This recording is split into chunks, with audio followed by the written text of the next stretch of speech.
ನೋಡಿ, ಸುಜಾತ ಭಟ್ ಅವರ ಬಗ್ಗೆ ಆಗಲೇ ನಾನು ಕೆಲವೊಂದಿಷ್ಟು ಪಾಯಿಂಟ್ ಹೇಳಿದೆ. ಇನ್ನೊಂದೆಂತ ಅವರು ಹೇಳಿದ್ದು, ಇವರು ಪದೇ ಪದೇ ಕೇಳ್ತಾ ಇದ್ದಾರೆ. ಅವರು ಪ್ರತಿಯೊಂದಕ್ಕೂ ಹೇಳೋದು ಆಸ್ತಿದೇ ತರ್ತಾ ಇದ್ದಾರೆ, ನನ್ನ ಆಸ್ತಿ ಹೆಂಗ್ ಹೋಯ್ತು ಅಂತೇಳಿ. ಅದರಲ್ಲಿ ಕೇಳಿದ್ದಾರೆ, ದುಡ್ಡು ಏನಾದರೂ ಕೊಟ್ರ ಅಂತ ಹೇಳಿ. ದುಡ್ಡು ಏನು ಕೊಟ್ಟಿಲ್ಲ. ಮತ್ತಿನ್ನೇನು ಷಡ್ಯಂತ್ರ ಬಂತಿದ್ದು? ದುಡ್ಡೇನಾದರೂ ಆಫರ್ ಮಾಡಿದ್ರ? ಇಲ್ಲ ಅಂತ ಹೇಳ್ತಾರೆ. ಇನ್ನು ಯಾವ ಷಡ್ಯಂತ್ರ ಇದು? ಅದನ್ನ ದಯವಿಟ್ಟು ಎಲ್ಲರೂ ನೋಟ್ ಮಾಡ್ಕೊಳ್ಳಿ. ಆನಂತರ ಅವ್ರು ಹೇಳ್ತಾರೆ, ಇಷ್ಟು ದೊಡ್ಡ ಪ್ರಪೋಗಂಡ ಆಗತ್ತೆ ಅಂತ ನನಗೆ ಗೊತ್ತಿರಲಿಲ್ಲ ಅಂತ ಹೇಳ್ತಾರೆ. ಪ್ರಪೋಗಂಡ ಮಾಡಿದವ್ರು ಯಾರು? ನನಗೆ ಇಷ್ಟೊಂದು ಅವಮಾನ ಆಗ್ತಾ ಇದೆ, ಇಷ್ಟೊಂದು ನನ್ನ ಬಗ್ಗೆ ಅವಹೇಳನ ಅಪಪ್ರಚಾರ ಮಾಡ್ತಾ ಇದ್ದಾರೆ ಅಂತೇಳಿ. ಸುಜಾತ ಭಟ್ ಅವರವ್ರ ಬಗ್ಗೆ ಅಪಪ್ರಚಾರ ಮಾಡಿದವ್ರು ಯಾರು? ಅವಹೇಳನ ಮಾಡಿದವ್ರು ಯಾರು? ಇವರೇ ತಾನೇ ಬೇಕಂತಲೇ ಇದೇ ಸುವರ್ಣ ಚಾನಲ್, ಪವರ್ ಟಿವಿ, ಇವರೇ ತಾನೇ ಕಂಟಿನ್ಯೂಸ್ ಆಗಿ ಕೆಟ್ಟ ಮುದುಕಿ, ಕ್ಯಾರೆಕ್ಟರ್ಲೆಸ್ಸು, ಅದು ಇದು ಅಂತೆಲ್ಲ ಪ್ರಪೋಗಂಡ ಮಾಡಿದವ್ರು ಯಾರು? ಇವರೇ ತಾನೇ ಮಾಡಿದವರು. ಆ ಒಂದು ಪ್ರೆಷರ್ ಕ್ರಿಯೇಟ್ ಮಾಡಿ, ಅವ್ರದ್ದು ಪೂರ್ತಿ ವಿಚಲಿತ ಮಾಡಿ, ಮಾನಸಿಕವಾಗಿ ಕುಗ್ಗಿಸಿ, 60 ವರ್ಷಕ್ಕಿಂತ ದಾಟಿದಂತಹ ವಯಸ್ಕರ ಹೆಣ್ಮಗಳ್ರಿ ಅವಳು. ಕಂಟಿನ್ಯೂಸ್ ಆಗಿ ಸೋಷಿಯಲ್ ಮೀಡಿಯಾದಲ್ಲಂತರೂ ಕೆಟ್ಟದಾಗಿ ಬಯಕ್ ಸ್ಟಾರ್ಟ್ ಮಾಡಿದ್ರು. ಅದನ್ನ ಅವ್ರು ಹೇಳಿದ್ದಾರೆ. ಅಂದ್ರೆ ಫಸ್ಟ್ ಸುವರ್ಣ ಚಾನೆಲ್ನಲ್ಲಿ ಏನು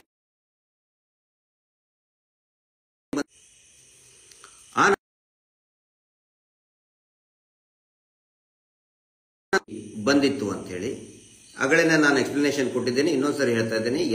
ಅಂದಾಜು 2 ವರ್ಷದ ಹಿಂದೆ ಹಾಯ್ ಕರ್ನಾಡು ಅಂತ ಯೂಟ್ಯೂಬ್ನಲ್ಲಿ ಬಂದಾಗ ನನಗೆ ಆ ಟಿವಿ ಚಾನೆಲ್ನವರು ಮತ್ತೆ ಇನ್ನುಳಿದಂಥವ್ರು ಎಲ್ಲರೂ ಕೂಡ, ಸರ್ ನೀವು ಹೋಗಬೇಕು, ನೋಡಿದ್ರ ನೀವು ಅದನ್ನ ಇಂಟರ್ವ್ಯೂ, ಆ ಹೆಣ್ಮಗಳಿಗೆ ಬಹಳ ನೊಂದಿದ್ದಾರೆ, ನೀವು ಹೋಗಬೇಕು, ಧೈರ್ಯ ಕೊಡಬೇಕು ಅಂತ ಹೇಳಿ ಕಂಟಿನ್ಯೂಸ್ ಹೇಳಿದಾಗ ನಾನು ಅವ್ರ ಹತ್ರ ಹೋಗಿದ್ದು ನಿಜ, ಭೇಟಿಯಾಗಿದ್ದು ನಿಜ.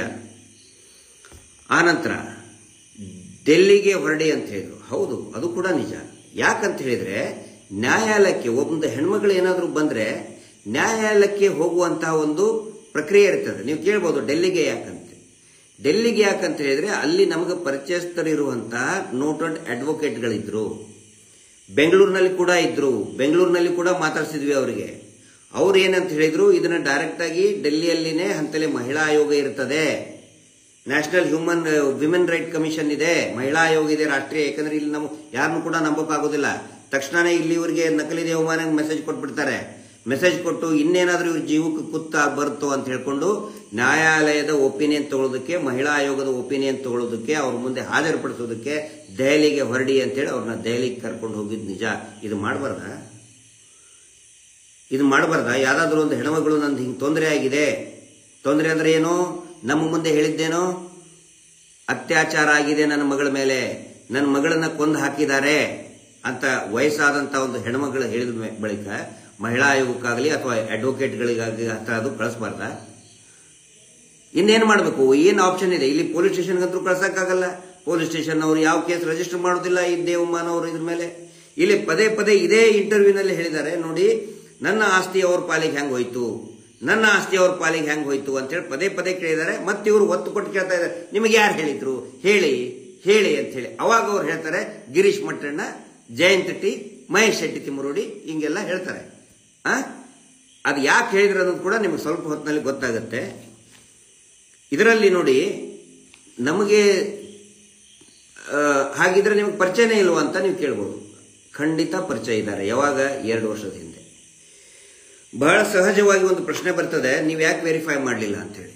ನಾನು ವೆರಿಫೈ ಮಾಡಿದ್ದು ಏನು ಅಂತ ಮೊದಲು ಅವ್ರು ಕೇಳಿದ್ವಿ, ಏನಾದರೂ ಡಾಕ್ಯುಮೆಂಟ್ಸ್ ಇದೆಯಾ, ನಿಮ್ಮ ಮಗಳದ್ದು ಫೋಟೋ ಇದೆಯಾ.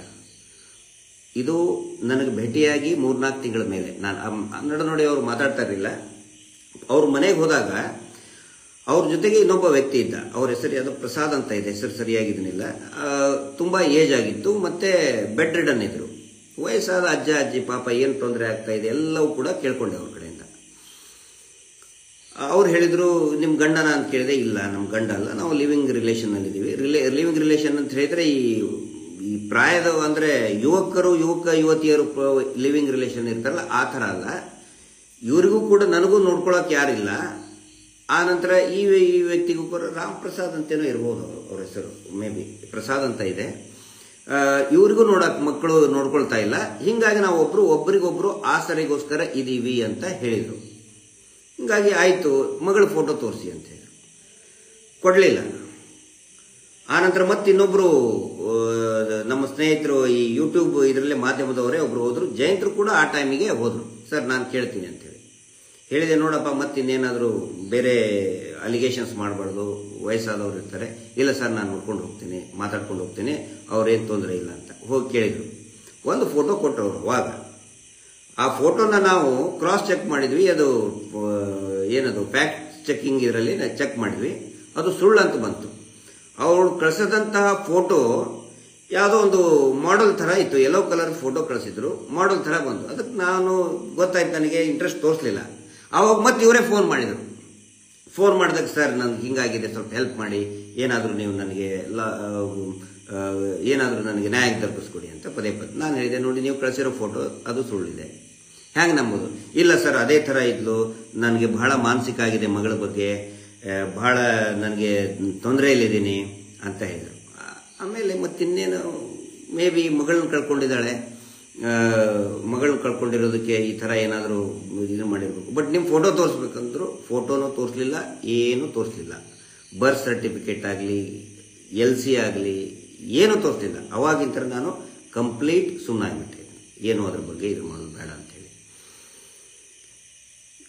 ಇಷ್ಟಾದ ಮೇಲೆ ಈಗ ಅವರು ಹೇಳ್ತಾರಲ್ಲ, ಈ ಏನು ಪ್ರಕ್ರಿಯೆ ನಡೀತು, ಅವಾಗಲೂ ಕೂಡ ಅವರು ಸರ್ ನಾನು ಹೇಳಿಕೆ ಕೊಡ್ತೀನಿ, ನಾನು ರೆಡಿ ಇದ್ದೀನಿ ಅಂತ ಹೇಳಿದ್ದಕ್ಕೇ ನಾನು ಹೇಳಿದೆ, ದಯವಿಟ್ಟು ನಾನು ಹೇಳ್ತಾ ಇದ್ದೀನಿ, ಯಾರಾದರೂ ಈ ಇನ್ವೆಸ್ಟಿಗೇಷನ್ ಮಾಡಿದರೆ, SIT ಅವರು ಇನ್ವೆಸ್ಟಿಗೇಷನ್ ಮಾಡ್ತಾರಲ್ಲ, ದಯವಿಟ್ಟು ನಮ್ಮ ಫೋನ್ ಕಾಲ್ಗಳನ್ನು ನೀವು ಚೆಕ್ ಮಾಡಿ. ಲಾಸ್ಟ್ 2 years ಇಂದ ನಾವು ಜಾಸ್ತಿ ಕಾಲ್ ಮಾಡಿದೀವ ಅಥವಾ ಅವರು ಮಾಡಿದಾರಾ? ನಾವಂತರೂ ಮಾಡೋಕ್ಕೆ, ಯಾಕಂತ ಹೇಳಿದ್ರೆ ಸ್ವಲ್ಪ ಡೌಟ್ ಬಂತು, ಯಾಕಂದ್ರೆ ವಿನಾಕಾರಣ ಇನ್ನೇನಾದರೂ ಗೊಂದಲ ಆಗಬಾರ್ದು ಅಂತೇಳಿ ಕಂಟಿನ್ಯೂಸ್ ಆಗಿ ಕಾಲ್ ಮಾಡಿದ್ದಾರೆ. ಮಿಸ್ ಕಾಲ್ ಎಷ್ಟಿದೆ ನೋಡಿ, ಅವ್ರಲ್ಲಿಂದ ರಿಸೀವಿಂಗ್ ನಾವು ಎಷ್ಟು ಸಾರಿ ಕಾಲ್ ರಿಸೀವಿಂಗ್ ಮಾಡಿದ್ದೀವಿ, ಅದೆಲ್ಲವೂ ಕೂಡ ತನಿಖೆ ಆಗಬೇಕು ಅಂತ ನಾನು ಬಯಸ್ತೀನಿ. ಬಯಲಾಗಬೇಕಲ್ಲ ಸತ್ಯ ಏನಿದೆ ಅಂತೇಳಿ, ಬಯಲಾಗಲೇಬೇಕು. ಒಂದು ವಯಸ್ಸಾದಂಥ ಹೆಣ್ಮಗಳು ನನಗೆ ನ್ಯಾಯ ಕೊಡಿಸಿ ಅಂಥೇಳಿ ಪದೇ ಪದೇ ಫೋನ್ ಮಾಡಿ ಮತ್ತಿನ್ನೇನು ಮಾಡೋಕ್ಕಾಗತ್ತೆ ನಾವು? ಅದಕ್ಕೆ ನಾನು ಹೇಳಿದ್ದು ಅಡ್ವೊಕೇಟ್ ಹತ್ರ ಹೋಗಿ ಕಾನೂನಿನ ಕದ ತಟ್ಟಿ ಅಂತೇಳಿ ಸಜೆಷನ್ ಕೊಟ್ಟಿದ್ದೆ. ಅಷ್ಟು ಬಿಟ್ಟು ಬೇರೆ ಏನು ಕೂಡ ಮಾಡಿಲ್ಲ. ಈಗ ಈ ಪ್ರಕ್ರಿಯೆ ಎಲ್ಲ ನಡೆದ ಮೇಲೆ ಅವರು ಪೊಲೀಸ್ ಸ್ಟೇಷನ್ಗೆ ಹೋದ್ರು, SITಗೂ ಕೂಡ ಕಂಪ್ಲೇಂಟ್ ಕೊಟ್ಟರು, ಏನೇನು ಪ್ರಕ್ರಿಯೆ ನಡೆದು ಅವಾಗ ಹಂಗಿದ್ರೆ ನಮ್ಗೆ ಭೇಟಿ ಆಗಲಿಲ್ವಾ? ಖಂಡಿತ ಭೇಟಿಯಾಗಿದ್ದಾರೆ. ಯಾವಾಗಂತ ಹೇಳಿದರೆ, ಇಲ್ಲಿ ಮಹೇಶ್ ಶೆಟ್ಟಿ ತಿಮ್ಮರೋಡಿ ಅವರು ಮನೆಗೂ ಕೂಡ ಅವ್ರು ಬಂದರು, ಇಲ್ಲೇ ಇದ್ರು. ಅದನ್ನು ಕೆಲವೊಂದಿಷ್ಟು ಜನ ಮಾಧ್ಯಮದವರು ಕೂಡ ನೋಡಿದ್ದಾರೆ. ಯಾದಕ್ಕೆ ಬಂತ ಅಂತ ಹೇಳಿದ್ರೆ, ಈ ಅವ್ರದ್ದು ಸಿಕ್ಕಾಪಟ್ಟೆ ವೈರಲ್ ಆಗ ಸ್ಟಾರ್ಟ್ ಮಾಡಿತ್ತು, ಸಾಕಷ್ಟು ಜನ ಚರ್ಚೆ ಮಾಡಕ್ ಪ್ರಾರಂಭ ಮಾಡಿದ್ರು. ಆವಾಗ ಅವ್ರ ಮೇಲೆ ಅವ್ರು ಹೇಳಿದ್ರು, ನಮ್ಮ ಮನೆ ತನಕ ಎಲ್ಲ ರೌಡಿಗಳನ್ನು ಬಿಡ್ತಾ ಇದ್ದಾರೆ ಸರ್, ನನಗಲ್ಲಿ ಇರಕ್ಕಾಗಲ್ಲ, ನನಗೆ ರಕ್ಷಣೆ ಕೊಡಿ ಅಂತ ಹೇಳಿ. ರಕ್ಷಣೆ ಕೊಡಿ ಅಂತ ಬಂದ್ರೆ ಮಹೇಶ್ ಶೆಟ್ಟಿ ತಿಮ್ಮರೋಡಿ ಅವರು ಯಾರಿಗೂ ಇಲ್ಲದಿಲ್ಲ. ರಕ್ಷಣೆ ಒಂದೇ ಅಲ್ಲ, ಅವ್ರದ್ದು ಊಟದ ವ್ಯವಸ್ಥೆ, ಉಳ್ಕೊಳ್ಳೋ ವ್ಯವಸ್ಥೆ ಎಲ್ಲವನ್ನು ಕೂಡ ಮಾಡಿದ್ರು. ವಯಸ್ಸಾದ ಮಕ್ಕಳಿಲ್ಲ, ಏನಿಲ್ಲ. ಆ ಟೈಮಿಗೆ ಅವರಿಗೆ ಸಿಕ್ಕಾಪಟ್ಟೆ ಬೈಗಳು ಸ್ಟಾರ್ಟ್ ಆಗಿತ್ತು ಸೋಷಿಯಲ್ ಮೀಡಿಯಾದಲ್ಲಿ. ಈ ಸುವರ್ಣ ಚಾನಲ್, ಪವರ್ TV ಬಿಡ್ತಾ ಇಲ್ಲ, ಹೊಲ್ಸ್ ಬೈತಾ ಇದ್ದಾರೆ. ಒಬ್ಬ ವಯಸ್ಸಾದಂಥ ಹೆಣ್ಮಕ್ಳಿಗೆ ಅಥವಾ ಅಜ್ಜಿ ಯಾರಾದರೂ ಇರಲಿರಿ, ಏನಂತ ಬರ್ತದೆ? ನನಗೆ ರಕ್ಷಣೆ ಕೊಡಿ ಅಂದಾಗ ಮನೆ ಬಿಟ್ಟು ಹೊರಗಡೆ ಹೋಗು ಅಂತ ಹೇಳೋದಕ್ಕೆ ಯಾರಿಗಾದ್ರೂ ಬರ್ತದ? ಒಂದು ಮಾನವೀಯತೆಯಿಂದ ಅವರಿಗೆ ಒಂದು ಆಶ್ರಯ ಕೊಟ್ಟಿದ್ದಿಷ್ಟೇ. ಅಡ್ವೊಕೇಟ್ ಮಂಜುನಾಥ್ ಕೂಡ ವಯಸ್ಸಾದಂಥ ಹೆಣ್ಮಗಳಿದ್ದಾರೆ, ನಾನು ಫೈಟ್ ಮಾಡ್ತೀನಿ ಸರ್ ಅಂತ ಹೇಳಿ ಪಾಪ ಅವರು ಮುಂದೆ ಬಂದಿದ್ದಾರೆ. ಎಲ್ಲರಲ್ಲೂ ಕೂಡ ಒಂದು ಕನ್ಸರ್ನ್ ಇದೆ, ಬಿಕಾಸ್ ಆಫ್ ಹರ್ ಏಜ್.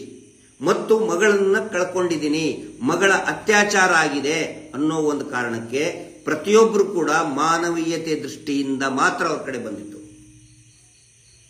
ಇಷ್ಟು ಮಾಡಬಾರ್ದ?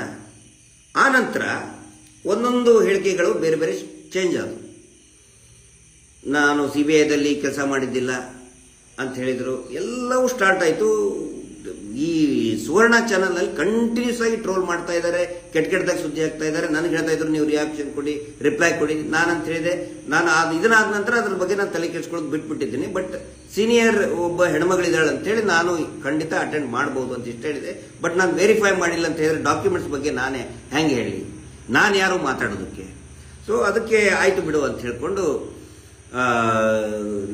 ಕಂಟಿನ್ಯೂಸ್ ಆಗಿ ಟ್ರೋಲ್ ಮಾಡ್ತಾ ಇದ್ದಾರೆ, ಬೈತಾ ಇದ್ದಾರೆ. ಏನಾದರೂ ಇದನ್ನ ಒಂದು ತೀರ್ಮಾನಕ್ಕೆ ಬರಲೇಬೇಕಿದು. ನಿಜಾನ ಸುಳ್ಳ?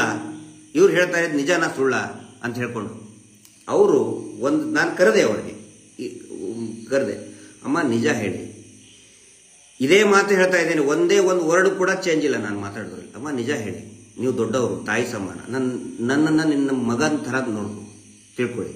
ಅನನ್ಯ ತಿಳ್ಕೊಂಡಿದ್ದಾಳಲ್ಲ, ಅವಳಿಗಿಂತ ಒಂದು 3-4 ವರ್ಷ ಮುಂಚೆ ಹುಟ್ಟಿದವನು ನಾನು, ನಿನ್ನ ಹಿರಿಯ ಮಗ ಅಂತ ತಿಳ್ಕೊಳ್ಳ. ನನ್ನ ಮುಂದೆ ಸುಳ್ಳು ಹೇಳಬೇಡಿ. ಫೋಟೋ ಇದೆಯಾ? ಫೋಟೋ ಇದ್ದರೆ ದಯವಿಟ್ಟು ಅದನ್ನು ಮೀಡಿಯಾಗೆ ಬಿಡಬೇಡಿ, ತೋರಿಸಿ, ವೆರಿಫೈ ಮಾಡೋಣ ಅಂತ. ಸುಖ ಸುಮ್ಮನೆ ಬಿಡಬೇಡಿ ಅಂತ ನಾನು ಹೇಳಿದೆ. ಏನು ನಿಜ ಇದೆ ಅದನ್ನು ಹೇಳಿ ಅಂತ. ಅವಾಗ ಒನ್ಸ್ ಅಗೇನ್ ಹೇಳಿದರು ಅವರು, ಅಳ್ತಾ ಹೇಳಿದರು, ಸರ್ ನನ್ನನ್ನು ಹರ್ಷೇಂದ್ರ ಹಾಳು ಮಾಡಿದ್ದಾನೆ. ಆಸ್ತಿ ವಿಚಾರಕ್ಕೋಸ್ಕರ ಹರ್ಷೇಂದ್ರ ಪೂರ್ತಿ ನನ್ನ ಬೆತ್ತಲೆ ಮಾಡಿ, ನನ್ನ ಉಪಯೋಗಿಸ್ಕೊಂಡು ಹೊಡೆದು, ನನ್ನ ದೇಹದ ಮೇಲೆ ಒಂದೇ ಒಂದು ಬಟ್ಟೆ ಇಲ್ದಂಗೆ ಹೊಡೆದು ಬಿಸಾಕಿದ್ರು ಸರ್. ನಾನು ತಪ್ಪಿಸ್ಕೊಂಡು ಯಾರೋ ಒಬ್ಬ ಪುಣ್ಯಾತ್ಮನನ್ನು ಕರ್ಕೊಂಡು ಹೋಗಿ ಅಡ್ಮಿಟ್ ಮಾಡಿದರು. ಅಡ್ಮಿಟ್ ಆದಾಗ ನಾನು ಅಗಡಿ ಆಸ್ಪತ್ರೆ ವಿಲ್ಸನ್ ಗಾರ್ಡ್ನಲ್ಲಿ ಅಡ್ಮಿಟ್ ಆಗಿದ್ದೆ. ಜೀವ ಉಳಿಸ್ಕೊಂಡು ಓಡಿ ಬಂದಿದ್ದೀನಿ ಸರ್ ನಾನು ಅಂತ ಹೇಳಿ ಅಳ್ತಾ ಬಿಕ್ಕಿ ಬಿಕ್ಕಿ ಅಳ್ತಾ ಹೇಳಿದ್ರು. ಇದು ನಾನು ನಂಬಬಹುದಾ? ಇಂಥ ಸ್ಟೋರಿ ಬಹಳ ಹೇಳಿದ್ದೀರಾ, ನಂಬಬಹುದಮ್ಮ? ಎದುರುಗಡೆ ಮಂಜುನಾಥ ಸ್ವಾಮಿ ಮಹೇಶ್ ಶೆಟ್ಟಿ ಇದರಲ್ಲಿ ಇದೆ. ಮಂಜುನಾಥ ಸ್ವಾಮಿ ಇದನ್ನು ಮತ್ತೆ ಚಾಮುಂಡೇಶ್ವರಿದು ಒಂದು ವಿಗ್ರಹ ಇದೆ. ಅದನ್ನು ಹೇಳಿ, ಅದನ್ನು ತೋರಿಸಿ ಹೇಳಿದ್ಲು, ಚಾಮುಂಡೇಶ್ವರಿ ಆಣೆಗೂ ನಿಜ, ಮಂಜುನಾಥ ಸ್ವಾಮಿ ಆಣೆಗೂ ನಿಜ, ನಾನು ಇಲ್ಲಿ ಮಾನ ಮರ್ಯಾದೆ ನನ್ನ ಹಾಳು ಮಾಡಿದ್ದಾರೆ, ಕೆಡಿಸಿದ್ದಾರೆ ಸರ್, ಅದು ನಿಜ. ಟಿವಿನಲ್ಲಿ ನಾನು ಹೆಂಗೆ ಹೇಳ್ಕೊಳ್ಳಿ ಸರ್ ಇದನ್ನೆಲ್ಲ? ನಾನು ಬೆತ್ತಲೆಯಾಗಿ ಬಿದ್ದಿದ್ದೆ ಅಂತ ನಾನು ಹೆಂಗೆ ಹೇಳ್ಕೊಳ್ಳಿ ಸರ್ ಇದನ್ನೆಲ್ಲ? ನನ್ನ ಕಡೆ ಹೇಳ್ಕೊಳಕ್ಕಾಗ್ತಾ ಇಲ್ಲ. ಆನಂತರ ಈ ಮಾತು ಯಾರೇ ಕೇಳಿದ್ರು ಕೂಡ, ನೀನು ಸುಳ್ಳು ಹೇಳ್ತಾ ಇದ್ದೆ, ಹೊರಗಡೆ ಹೋಗು ಅಂತ ಹೇಳಿದ್ರೆ ಹೆಂಗೆ, ಯಾವ ಧೈರ್ಯದ ಮೇಲೆ ಕಳ್ಸೋಣ? ಆಮೇಲೆ ಅವ್ರಿಗೆ ಜಾಸ್ತಿನೂ ಕೂಡ ನಾವು ಮಾತಾಡೋಂಗಿಲ್ಲ. ಮನೆಯಲ್ಲಿ ವಯಸ್ಸಾದಂತಹ ಅಜ್ಜ ಅಜ್ಜಿ ಅವ್ರನ್ನ ನೋಡಿದ್ದವ್ರಿಗೆ ಗೊತ್ತಾಗುತ್ತೆ. ಮಕ್ಕಳ ಥರ ಆಡ್ತಾರೆ ಅವರು. ಜಾಸ್ತಿ ಕೇಳಿದ್ರೆ ಅಳಕ್ ಸ್ಟಾರ್ಟ್ ಮಾಡ್ತಾರೆ. ನನಗೆ ಯಾಕೆ ಕೇಳ್ತೀರಾ ಅಂತ ಕೇಳ್ತಾರೆ, ಬೈತಾರೆ. ಅದನ್ನೆಲ್ಲ ನಾವು ಬೈಸ್ಕೊಂಡಿದ್ದೀವಿ ಅವ್ರ ಕಡೆಯಿಂದ. ಸುಮಾರು ಜನಕ್ಕೆ ಅನಿಸ್ಬೋದು, ಇದು ಹುಚ್ಚಿ ಹಿಡಿದಿದೆ, ನಾನು ಹಂಗನ್ನಲ್ಲ. ಬೈಯಲ್ಲ ಅವ್ರಿಗೆ, ಟೀಕೆ ಮಾಡಲ್ಲ. ದಯವಿಟ್ಟು ಯಾರು ಟೀಕೆ ಮಾಡಬೇಡಿ. ಪ್ರತಿ ಸರಿ ಅವ್ರು ಹಂಗೆ ಹೇಳ್ತಾರೆ. ಏನಾದ್ರು ಜಾಸ್ತಿ ಕೇಳಿದ್ರೆ ಸರ್ಟಿಫಿಕೇಟ್ ತೊಗೊಂಬನ್ನಿ, ನಿಮ್ಮ ಮಗಳದು LC ಯಾವ ಸ್ಕೂಲಲ್ಲಿ ಹೋದ್ರೆ ಅಳಕ್ ಸ್ಟಾರ್ಟ್ ಮಾಡ್ತಾರೆ. ನೀವ್ಯಾರು ಕೇಳಕ್ ನನ್ನ ಮಗಳ ಬಗ್ಗೆ ಕೇಳಕ್ಕಂತೇಳಿ. ಅಂತ ಪರಿಸ್ಥಿತಿಯಲ್ಲಿ ಹೊರಗಡೆ ಕಾಯ್ತಾ ಇದ್ದಾರೆ ಅವ್ರನ್ನ. ಈ ನಕಲಿ ದೇವಮಾನವನ ಗ್ಯಾಂಗ್ ಕಾಯ್ತಾ ಇದೆ. ಇವರು ನನಗೆ ಫೋನ್ ಮಾಡಿ ಹೇಳ್ತಾ ಇದ್ದಾರೆ, ಮನೆ ಕಡೆ ನಿನ್ನೆ 10 ಜನ ರೌಡಿಗಳು ಬಂದಿದ್ರು ಸರ್, ಮನೆ ಅಕ್ಕಪಕ್ಕದವ್ರು ನನಗೆ ಫೋನ್ ಮಾಡಿ ಹೇಳ್ತಾ ಇದ್ದಾರೆ, ರೌಡಿಗಳನ್ನು ಬಿಟ್ಟಿದ್ದಾರೆ. ಅಂತ ಪರಿಸ್ಥಿತಿಯಲ್ಲಿ ಅವ್ರನ್ನ ಹೆಂಗೆ ಹೊರಗಡೆ ಕಳಿಸ್ಬೇಕು? ಯಾರಾದ್ರೂ ಉತ್ತರ ಕೊಡಿ.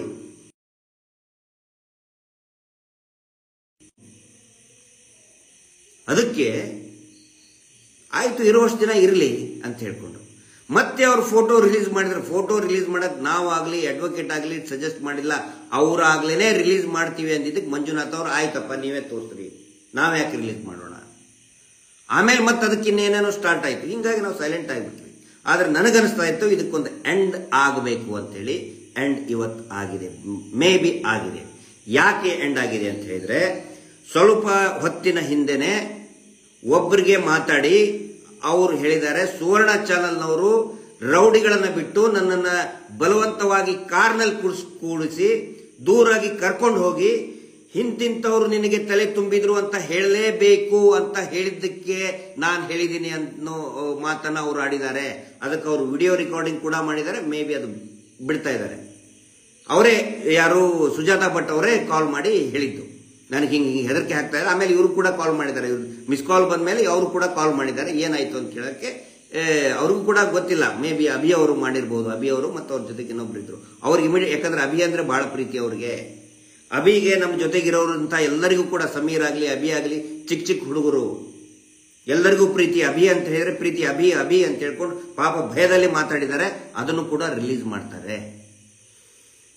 ನನಗೆ ಹೆದರಿಕೆ ಹಾಕಿದ್ರು ಅಂತ ಹೇಳಿ ಹೆದರಿಕೆ ಹಾಕಿ, ಈ ಸುವರ್ಣ ಚಾನಲ್ ಏನ್ರಿ ದರದ್ದು? ಯಾಕೆ ಅವ್ರ ಹಿಂದೆ ಬಿದ್ದಿದ್ದೀರಿ? ಅದರಲ್ಲಿ ಈಗ ನೆಕ್ಸ್ಟ್ ಏನು, ನಾನು ಈಗ ಏನ್ ಮಾಡಬೇಕು ಹಂಗಿದ್ರೆ ಮುಂದೆ ಏನಾಗಬೇಕು? ಯಾಕಂದ್ರೆ ಅವ್ರು ಹೇಳಿದಾರಲ್ಲ, ಎಲ್ಲ ಕಡೆ ಪ್ರಚಾರ ಆಗಿದೆ, ಇದನ್ನಾಗಿದೆ. ಆಮೇಲೆ ಇವರೊಬ್ರು ಕೂತ್ಕೊಂಡ್ಬಿಟ್ಟು ಸುವರ್ಣ ಪವರ್ ಟಿವಿನವರು ದೇವಸ್ಥಾನಕ್ಕೆ ಅಪಪ್ರಚಾರ ಮಾಡಿದ್ರು, ಹಾಗೆ ಹಿಂಗಂತೇಳಿ. ನೆಕ್ಸ್ಟ್ ಏನ್ ಮಾಡಬೇಕು ಅಂತ ಹೇಳಿದ್ರೆ, ಅವ್ರು ಹೇಳಿದ್ದಾರೆ ನನಗೆ ಹೆದರಿಸಿದ್ದಾರೆ ಅಂತೇಳಿ. ದಯವಿಟ್ಟು ಅದು ತನಿಖೆ ಆಗಬೇಕು. ಅದಕ್ಕಿಂತ ಮುಂಚೆ ನಮ್ಮ ತನಿಖೆ ಆಗಬೇಕು. ನಮ್ಮ ಬಗ್ಗೆ ಏನಾದರೂ ಅವ್ರಿಗೆ ಹೇಳ್ಕೊಟ್ಟಿದೀವಾ? ಹಿಂಗೆ ಹೇಳಮ್ಮ ಅಂತ ಹೇಳಿ ಹೇಳ್ಕೊಟ್ಟಿದೀವ? ದೇವಸ್ಥಾನಕ್ಕೆ ಅಪಪ್ರಚಾರ ಮಾಡು ಅಂತ ಹೇಳ್ಕೊಟ್ಟಿದೀವ? ಅಥವಾ ಅನನ್ಯ ಭಟ್ ಬಗ್ಗೆ ಏನಾದರೂ ಹಿಂಗೆ ನೀನು ಮಾಡು ಅಂತ ಹೇಳ್ಕೊಟ್ಟಿದೀವ? ದಯವಿಟ್ಟು ಅವರದು ನ್ಯಾರ್ಕೋ ಅನಾಲಿಸಿಸ್ ಒಂದು ವೇಳೆ, ಯಾಕಂದ್ರೆ ಏಜ್ ಆಗಿದೆ, ಏಜ್ ಆದವ್ರು ನ್ಯಾರ್ಕೋ ಅನಾಲಿಸಿಸ್ ಮಾಡೋದು ಬಹಳ ಕಷ್ಟ. ಒಂದು ವೇಳೆ ಸಾಧ್ಯ ಇತ್ತಂತ ಹೇಳಿದ್ರೆ ದಯವಿಟ್ಟು ನ್ಯಾರ್ಕೋ ಅನಾಲಿಸಿಸ್ ಮಾಡಿ. ಅಥವಾ SIT ಕಚೇರಿಯಲ್ಲಿ ನಮ್ಮನ್ನು ಮತ್ತು ಆ ಹಿರಿಯ ಮಹಿಳೆಯರನ್ನ, ಸುಜಾತ ಭಟ್ ಅವ್ರನ್ನ ಮುಖಾಮುಖಿ ಕೂಡಿಸ್ಲಿ, ವಿಡಿಯೋ ರೆಕಾರ್ಡಿಂಗ್ ಮಾಡ್ಕೊಳ್ಳಿ, ಪ್ರತಿಯೊಂದನ್ನು ಕೂಡ ತನಿಖೆ ಮೂಲಕನೇ ಬಹಿರಂಗಪಡಿಸಲಿ. ಮೀಡಿಯಾ ಟ್ರಯಲ್ ಬೇಡ ಇಲ್ಲಿ. ಆ ನಂತರ ಇದೇ ಸುವರ್ಣ ವಿಡಿಯೋದಲ್ಲಿ ಪದೇ ಪದೇ ಹೇಳಿದ್ದಾರೆ, ನನ್ನ ಆಸ್ತಿ ಅವ್ರಿಗೆ ಹೆಂಗೆ ಹೋಯ್ತು, ಇಲ್ಲಿ ಯಾರಿಗೆ ಹೋಯ್ತು, ಯಾಕೆ ಹೋಯ್ತು, ಇವರ ಅನುಮತಿ ಇಲ್ಲದೆ ಅವ್ರಿಗೆ ಆಸ್ತಿ ಹೆಂಗೆ ಟ್ರಾನ್ಸ್ಫರ್ ಆಯಿತು, ಯಾರು ಹೆದರಿಕೆ ಕೊಟ್ಟಂತವ್ರು, ಅದು ಕೂಡ ತನಿಖೆ ಆಗಬೇಕು, ಬಹಿರಂಗ ಆಗಲೇಬೇಕು. ನಾವು ಯಾಕೆ ಸುಮ್ಮನೆ ಇದ್ವಿ ಅಂತ ಹೇಳಿದ್ರೆ ಮಾತಾಡ್ಲಿ ಇವರು ಮಾತಾಡ್ಲಿ, ಸುಮ್ಮನೆ ಇದ್ವಿ ನಾವು.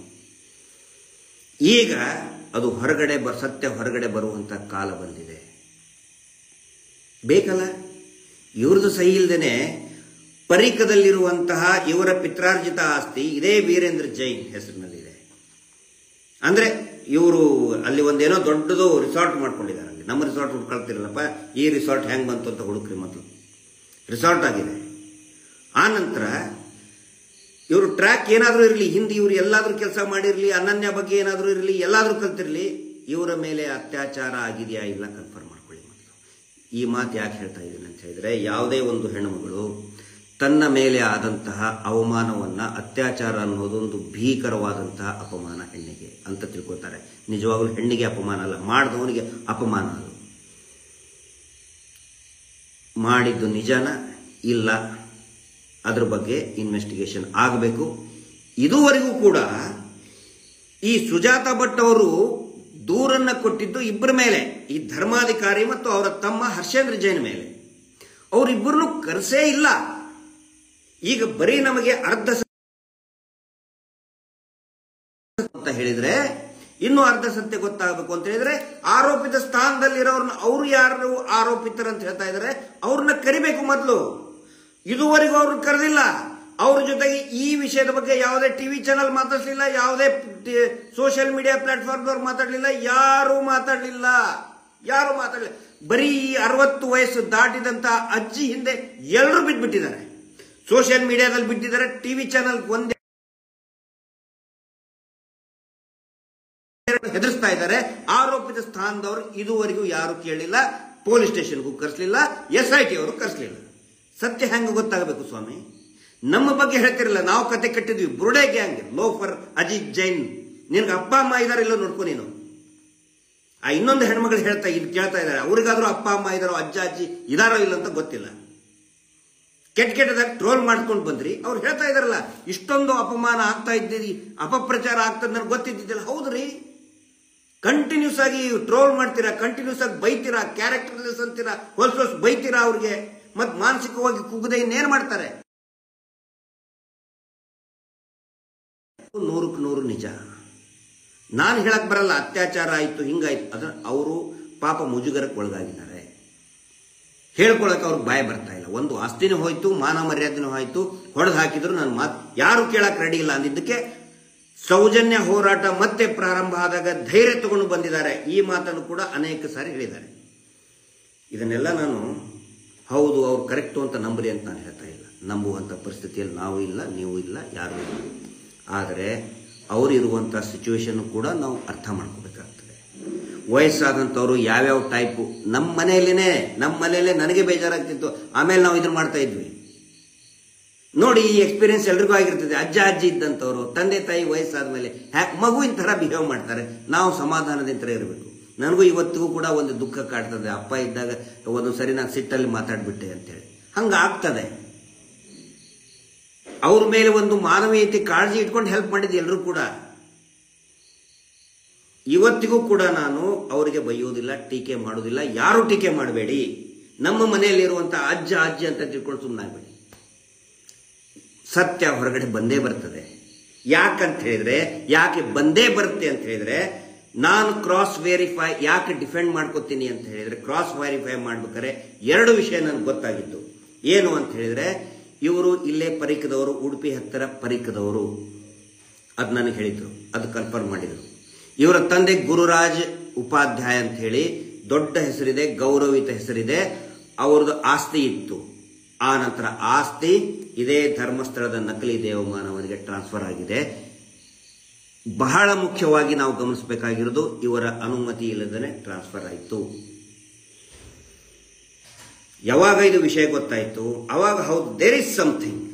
ಅದನ್ನು ಇನ್ವೆಸ್ಟಿಗೇಷನ್ ಮಾಡೋದು ನಾನಲ್ಲ, ಸೌಜನ್ಯ ಹೋರಾಟಗಾರರಾಗಲಿ, ಜಯಂತ್ ಟಿ ಅವರಾಗಲಿ, ಮಂಜುನಾಥ್ ಅಡ್ವೊಕೇಟ್ ಆಗಲಿ, ಮಹೇಶ್ ಶೆಟ್ಟಿ ತಿಮ್ರೋಡ್ ಅವರಾಗಲಿ ಅಲ್ಲ. ಇನ್ವೆಸ್ಟಿಗೇಟಿಂಗ್ ಏಜೆನ್ಸಿ ಅಂತ ಇದೆ, ಅದಕ್ಕೆ ಪೊಲೀಸ್ ಇರ್ಬೋದು, SIT ಇರ್ಬೋದು, ಯಾರಾದರೂ ಇರ್ಬೋದು. ಅವ್ರು ಇನ್ವೆಸ್ಟಿಗೇಟ್ ಮಾಡಿ ಮೊದಲು ಹ್ಯಾಂಗ್ ಟ್ರಾನ್ಸ್ಫರ್ ಆಯಿತು, ಅದನ್ನು ಇಡೀ ಆಸ್ತಿ ಪೂರ್ತಿ ಇಡೀ ಗಂಟು ಹೋಗ್ಬಿಟ್ಟಿದೆ, ಹ್ಯಾಂಗ್ ಹೋಯ್ತು? ಇವರ ಭಾವ, ಇವರ ಸಂಬಂಧಿಕರು, ಅವ್ರ ಬಗ್ಗೆ ನನಗೆ ಗೊತ್ತಿಲ್ಲ, ನಾನು ಮಾತಾಡಬಾರ್ದು, ಅದು ಅವ್ರ ಇಂಟರ್ನಲ್ ಮ್ಯಾಟ್ರು, ಫ್ಯಾಮಿಲಿ ಮ್ಯಾಟ್ರ್, ನಾನು ಮಾತಾಡಕ್ಕೆ ಹೋಗಲ್ಲ. ಬಟ್ ಏನೇ ಇದ್ರೂ ಕೂಡ ಇವರಿಗೆ ಒಂದು ಪೊಸೆಸಿವ್ನೆಸ್ ಇದೆ. ನನ್ನ ಅಪ್ಪ, ನನ್ನ ಅಜ್ಜಂದಿರ ಆಸ್ತಿ ನನ್ನ ಕೇಳದೆ, ನನ್ನ ಸಹಿ ಇಲ್ಲದೆ ಇವರು ಮಾಡಿಸ್ಕೊಂಡಿದ್ದಾರೆ. ಹೆಂಗೆ ಮಾಡಿಸ್ಕೊಂಡ್ರು? ಪ್ರತಿ ಸಾರಿನೂ ಕೂಡ ದೆಹಲಿಗೆ ಹೋಗ್ಬೇಕಾದ್ರೂ ಕೂಡ ನಡು ರಸ್ತೆಯಲ್ಲಿ ನಿಂತ್ಕೊಂಡು ಹತ್ತಿದ್ದಾರೆ. ನ್ಯಾಯ ಸಿಗಬೇಕು ಸರ್, ಸೌಜನ್ಯಗಳಿಂದ ನಾನು ದೆಹಲಿಗೆ ಬರುವಂಗಾಯ್ತು, ನನ್ನ ಧ್ವನಿ ಹೇಳುವಂಗಾಯ್ತು, ಇಲ್ಲಿ ನ್ಯಾಯಾಲಯದಲ್ಲಿ ಹೇಳುವಂಗಾಯ್ತು, ಇಲ್ಲಿ ಬರುವಂಗಾಯ್ತು. ಪ್ರತಿ ಶಬ್ದದಲ್ಲಿ ಅವ್ರದ್ದು ಒಂದು ನೋವಿದೆ. ನೀವು ಟೀಕೆ ಮಾಡಿ, ನಾನು ಮಾತ್ರ ಸುಜಾತಾ ಭಟ್ಗೆ ಏನಾದರೂ ಅನ್ಲಿ, ನಾನು ಮಾತ್ರ ಅವ್ರು ಏನೋ ಒಂದು ಅಜ್ಜಿ ಸುಳ್ಳು ಹೇಳಿದಾರ, ಅನನ್ಯ ಭಟ್ ಬಗ್ಗೆ ಹೇಳಿದಾರ, ಅದು ಕೂಡ ಗೊತ್ತಿದೆ ನನಗೆ. ಅದನ್ನು ಈಗ ರಿವೀಲ್ ಮಾಡಲ್ಲ. I know everything. ಟೀಕೆ ಏನನ್ನು ಬೈತಾ ಇದಾರಲ್ಲ, ಮಗಳು ಏನು ಇದ್ಲ ಇಲ್ಲ, ಎಲ್ಲಿದ್ರು, ಇಲ್ಲಿ ಎಜುಕೇಶನ್ ಹೆಂಗಾಯ್ತು, ಯಾರು ಮಾಡಿಸಿದ್ರು, ಅನೇಕ ರಹಸ್ಯಗಳು ಗಿರೀಶ್ ಮಟ್ಟಣ್ಣವ್ರಿಗೆ ಗೊತ್ತಿದೆ. ನಾನು ಹೇಳೋದ್ರಿಂದ ಅವರಿಗೆ ಅವಮಾನ ಆಗುತ್ತೆ, ಅದು ಕೂಡ ಬಹಳ ಇಂಪಾರ್ಟೆಂಟು. ಇವ್ರೇನು ಬಂದ್ರಲ್ಲ ಸುವರ್ಣದವರು, ಅವ್ರಿಗೆ ಬರೀ ಸುಜಾತಾ ಭಟ್ ಒಂದು ಸುದ್ದಿ. ಸುಜಾತಾ ಭಟ್ ನನಗೆ ಬರೀ ಸುದ್ದಿ ಅಲ್ಲ. ಕೋಟಿ ಜನ ವಿರೋಧ ಮಾಡಿ ನನ್ನ ಮಾತಿಗೆ, I stand with my words. ಕೋಟಿ ಜನ ಟೀಕೆ ಮಾಡಿ, ಅಸಹಾಯಕರ ಜೊತೆಗೆ ನಿಂತ್ಕೊಳ್ಳೋದೇ ಸೌಜನ್ಯ ಹೋರಾಟಗಾರರ ಪ್ರಥಮ ಕರ್ತವ್ಯ. ಅಸಹಾಯಕರಿದ್ದಾರೆ, ಬೈರಿ ಈ ಮಾತಿಗೆ ನನಗೆ. ಇಷ್ಟೆಲ್ಲ ಅಂದ್ರೂ ಯಾಕ್ರಿ ಅವಳು ನಂಬ್ತೀರಿ? ಎಲ್ಲೋ ಒಂದು ಕಡೆ ಸತ್ಯ ಇದೆ. ಹಾಳು ಮಾಡಿದ್ದಾರೆ, ಕೆಡಿಸಿದ್ದಾರೆ, 100ಕ್ಕೆ 100 ನಿಜ. ಅದನ್ನ ಜನರ ಮುಂದೆ ತೆರೆದಿಡೋ ಕೆಲಸ ಗಿರೀಶ್ ಮಟ್ಟಣ್ಣವ್ರದ್ದು ಅಲ್ಲ. ಅದು ಕಂಪ್ಲೇಂಟ್ ಕೊಟ್ಟಿದ್ದಾರಲ್ಲ, ಆರೋಪಿತರಿದ್ದಾರಲ್ಲ, ನನ್ನ ಮುಂದೆ ಹೇಳಿದ್ದಾರೆ. ಹರ್ಷೇಂದ್ರ ಜೈನ್ ನನ್ನ ಬೆತ್ತಲೆ ಹಿಂಗೆ ತೋರಿಸಿದ್ರು, ಅವ್ರು ಹಿಂಗೆ ಬಟ್ಟೆ ಹಿಡ್ಕೊಂಡು ತೋರಿಸಿದ್ರು. ಒಂದು ತುಂಡು ಬಟ್ಟೆ ಇಲ್ಲದೆ ನಾನು ಹೊಡೆದು ಹಾಕಿದ ಸರ್, ಒಂದು ತುಂಡು ಬಟ್ಟೆ ಇಲ್ಲದೆ ಹೆಂಗೆ ಹೇಳ್ಕೊಳ್ಳಿ ನಾನು? ಅದರ ಸಲುವಾಗಿ ಒಂದು ಮಾನವೀಯತೆ ದೃಷ್ಟಿಯಿಂದ ಅವ್ರ ಜೊತೆಗೆ ನಿಂತ್ಕೊಂಡಿತ್ತು. ಅರ್ಧ ಸತ್ಯ ಅರ್ಧ ಸುಳ್ಳು ಗೊತ್ತಾಗಿದೆ. ಇನ್ನು ಅರ್ಧ ಸತ್ಯ ಗೊತ್ತಾಗಬೇಕು ಅಂತ ಹೇಳಿದ್ರೆ, ಆರೋಪಿತ ಸ್ಥಾನದಲ್ಲಿರೋರು ದೇವಸ್ಥಾನದ ಹೆಸರು ಹೇಳಿಕೊಂಡು 100 ಆಸ್ತಿಗಳನ್ನು ಕಬಳಿಸಿದಾರಲ್ಲ, ಅವ್ರನ್ನ ಸಮನ್ ಮಾಡಬೇಕು. ಅವ್ರನ್ನ ವಿಚಾರಣೆ ಮಾಡಿದಾಗ ಮಾತ್ರ ಗೊತ್ತಾಗುತ್ತೆ. ನಾನು ಎಲ್ರಿಗೂ ಒಂದು ಮಾತು ಹೇಳಕ್ಕೆ ಇಷ್ಟಪಡ್ತಾ ಇದ್ದೀನಿ. ಕೊನೆಯದಾಗಿ, ಈ ಹೋರಾಟ ಇದೆಯಲ್ಲ, ಇದು ನಕಲಿ ದೇವಮಾನವ ಕುಟುಂಬದ ವಿರುದ್ಧ ಅಂತ ಅದರ ಅರ್ಥ ಸುಳ್ಳು ಪ್ರಚಾರದ ವಿರುದ್ಧ ಮಾಡ್ತಾ ಇರುವಂತಹ ಹೋರಾಟ. ನಾವು ಈಗ ಹೋರಾಟ ಮಾಡ್ತಾ ಇರೋದು, ಹೊಡೆದಾಡ್ತಾ ಇರೋದು, ಯುದ್ಧ ಮಾಡ್ತಾ ಇರೋದು ಸುಳ್ಳು ಪ್ರಚಾರದ ವಿರುದ್ಧ, ಅಪಪ್ರಚಾರದ ವಿರುದ್ಧ. ಅದಕ್ಕೆ ನಾವು ರೆಡಿ ಇದ್ದೀವಿ. ಎಷ್ಟೇ ಅಪಪ್ರಚಾರ ಮಾಡಿದ್ರು ನಾವು ಏನು ಹೇಳಬೇಕು ಅದನ್ನು ಹೇಳ್ತೀವಿ. ನಂಬ್ರಿ ಅಂತ ನಾನು ಹೇಳಲ್ಲ, ಏನು ನಡೆದಿದೆ ಅದನ್ನು ಹೇಳ್ತಾ ಇದ್ದೀನಿ. ನಂಬೋದು ಬಿಡೋದು ನಿಮಗೆ ಬಿಟ್ಟಿದ್ದು. ಅಥೆಂಟಿಕ್ ಆಗಿ ಹೇಳೋದು SIT ಅವ್ರು ಮಾಡಬೇಕು. ದಯವಿಟ್ಟು ನಮ್ಮನ್ನು ಕೂಡ ಕರೆಸಿ. ಹೆಂಗೆ ಭೇಟಿಯಾದ್ರು, ಹೆಂಗೆ ಭೇಟಿಯಾದ್ರು, ಯಾಕೆ ಅವ್ರಿಗೆ ನಾವು ಹೆಲ್ಪ್ ಮಾಡೋಕೆ ಹೋದ್ವಿ, ಪ್ರತಿಯೊಂದು ಕೂಡ ಬಯಲಾಗಲಿ. ನ್ಯಾರ್ಕೋ ಅನಾಲಿಸಿಸ್ ಮಾಡಿಸ್ತೀರಾ? ಖಂಡಿತ ಮಾಡಿಸಿ. ಲೈವಲ್ಲಿ ಮಾಡಿಸಿ, ನಂದು ಲೈವಲ್ಲಿ ಮಾಡಿಸಿ ನ್ಯಾರ್ಕೋ ಅನಾಲಿಸಿಸ್. ಆ 3 ಜನ 4 ಜನ ರೇಪಿಸ್ಟ್ಗಳು ಏನೋ ನಾರ್ಕೋ ಅನಾಲಿಸಿಸ್ ಮಾಡಿಸಿದ್ವಿ ಅಂತೇಳಿ ಇನ್ನೂ ಮಟ್ಟ ವರದಿನೇ ಕೊಟ್ಟಿಲ್ಲ. ಹಂಗಲ್ಲ, ಲೈವಲ್ಲಿ ನಂದು ನ್ಯಾರ್ಕೋ ಅನಾಲಿಸಿಸ್ ಮಾಡಿ. ಅಕಸ್ಮಾತ್ ಮೆಡಿಕಲ್ ಪ್ರೊವೈಡ್ ಮಾಡಿದರೆ, ಮೆಡಿಕಲ್ ಪರ್ಮಿಷನ್ ಇತ್ತಂತ ಹೇಳಿದ್ರೆ, ಆ ಸುಜಾತಾ ಭಟ್ ಅವ್ರದ್ದು ಮಾಡಿಸಿ. ಪಾಪ ಮೇ ಬಿ ಅದು ಒಪ್ಪಲಿಕ್ಕಿಲ್ಲ, ಬಟ್ ಮಾಡಿಸಿ, ಲೈವಲ್ಲೇ ಮಾಡಿಸಿ ಸರ್. ನಾವು ಒಪ್ಪದಿದ್ದೀನಿ. ಅದಕ್ಕೆ ಸುಖ ಸುಮ್ಮನೆ ಟ್ರೋಲ್ ಮಾಡೋದು ಇಷ್ಟು ದಿನ ನಾನು ಮಾತಾಡಿದ್ದಿಲ್ಲ, ಇವತ್ತು ಮಾತಾಡುವಂಥ ಸಂದರ್ಭ ಬಂದಿದೆ. ಅವ್ರು ಹೇಳ್ತಾರೆ ನನಗೆ ಹೆದರ್ಸಿದ್ರು, ಸುವರ್ಣ ಚಾನಲ್ನವರು ಹೆದರ್ಸಿ ಕರ್ಕೊಂಡು ಹೋಗಿ ನಂದು ರೆಕಾರ್ಡಿಂಗ್ ಮಾಡ್ಕೊಂಡ್ರು. ಇನ್ನೊಂದು ಹೇಳ್ತಾ ಇದ್ದೀನಿ, ಜಸ್ಟ್ 2 days ಬಿಫೋರ್, 2 ದಿನದ ಹಿಂದೆ ಹೇಳಿದ್ದಾರೆ ಸುಜಾತಾ ಭಟ್ ಏನಂತ, 2 ಲಕ್ಷ ಆಫರ್ ಕೊಟ್ಟಿದ್ದಾರೆ ಸರ್ ಅಂತ ಹೇಳಿ ಕನ್ಸರ್ನ್ಡ್ ಒಬ್ಬ ಅಡ್ವೊಕೇಟ್ಗೆ ಹೇಳಿದ್ದಾರೆ.